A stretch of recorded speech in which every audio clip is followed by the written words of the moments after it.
வாங்க, இன்னைக்கு நாம கவினேஷ் என்ற ஒரு மிக திறமையான துப்பறிவாளரோட மனசுக்குள்ள ஒரு பயணம் போக போறோம். அவர் எப்படி கேஸ்களை சால்வ் பண்றாருன்னு மட்டும் இல்லாம, அதுக்கு பின்னாடி இருக்கிற அவரோட அந்த சிந்தனை முறை எப்படி வேலை செய்யுதுன்னு ஆழமா தெரிஞ்சுக்கலாம்.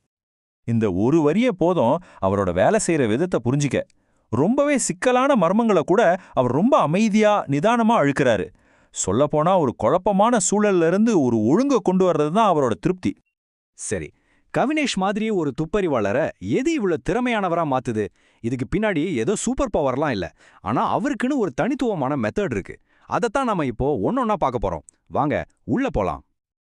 அவரோட சக்சஸ்க்கு முதல் அஸ்திவாரமே அவரோட அப்சர்வேஷன் பவர் தான்.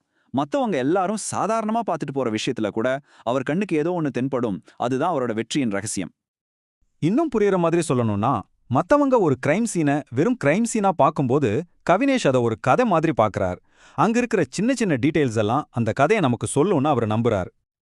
இங்க பாருங்க, ஒரு சின்ன கீறல், ஒரு குழந்தையோட கையில இருக்கிற பிசுபிசுப்பு, தப்பா வைக்கப்பட்ட ஒரு மர யானை, இதெல்லாம் நமக்கு சாதாரணமா தெரியலாம். ஆனா கவினேஷ்க்கு இதுதான் ஒரு பெரிய கேஸ உடைக்கிறதுக்கான முதல் துப்பு.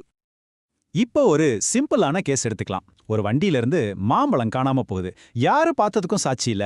திருடன் எப்படி உள்ள வந்தானும் தெரியல. நீங்களா இருந்தா என்ன பண்ணுவீங்க? இங்கதான் கவினேஷோட புத்திசாலித்தனம் இருக்கு. அவரு திருடனை தேடல, பதிலா மாம்பழத்தை தேடினார். ரிசல்ட், கையில பிசுபிசுப்போட ஒரு குழந்தைய கண்டுபிடிச்சார். விசாரிச்சா அந்த குழந்தை வண்டிக்கு பின்னால இருந்து ஒரு சின்ன ஓட்ட வழியா பழத்தை எடுத்ததா ஒத்துக்குச்சு. பாருங்க எவ்வளவு சிம்பிள். சரி, நல்லா கவனிக்கிறது மட்டும் போதுமா? அது மட்டும் இல்ல, கவினேஷோட அடுத்த பெரிய பலம் என்னன்னா, மத்தவங்க இது நடக்கவே நடக்காது அப்படின்னு நினைக்கிற விஷயங்களை யோசிக்கிறது தான். இந்த எலியா ஸ்டோன் கேஸ பாருங்க. ஒரு பூட்டின ரூம்ல ஒருத்தர் நெஞ்சில கத்தியோட செத்து கிடக்கார். பார்த்தா தற்கொலை மாதிரி தான் தெரியும், ஆனா கவினேஷ் அதை ஏத்துக்கல.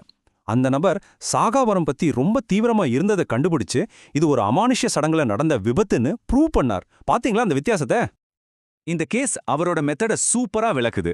ஒரு மரகத நெக்லஸ் காத்து கூட போக முடியாத ஒரு பெட்டியிலிருந்து காணாம போகுது. பக்கத்து ரூம்ல ஒரு பச்சோந்தி இருக்கு. பச்சோந்தி அதோட நீளமான ஒற்றை நாக்கால சின்ன ஓட்ட வழியா நகையை எடுத்திருக்குமோ? கேட்கறதுக்கே சிரிப்பா இருக்குல்ல.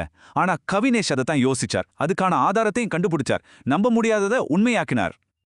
ஓகே, அப்சர்வேஷன், வித்தியாசமான யோசனை, இதெல்லாம் ஒரு பக்கம் இருக்கட்டும். ஆனா இதையெல்லாம் விட முக்கியம் மன உறுதி.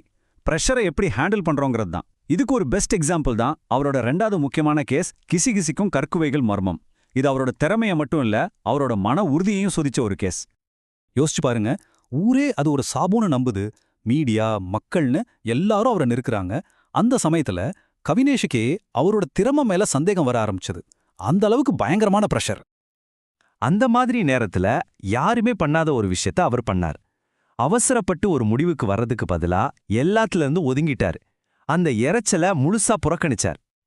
அப்படி ஒதுங்கினதுனால என்னாச்சு? அவரோட மனசுல இருந்த குழப்பம் நீங்கி ஒரு தெளிவு கிடைச்சது. முதல்ல இருந்து எல்லா ஆதாரங்களையும் மறுபடியும் பார்த்தார்.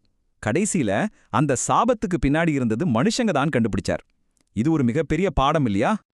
சோ இதிலிருந்து நாம என்ன கத்துக்கலாம்? கவினேஷோட வெற்றிங்கிறது ஏதோ மேஜிக் இல்ல, அது ஒரு டூல் கிட் மாதிரி.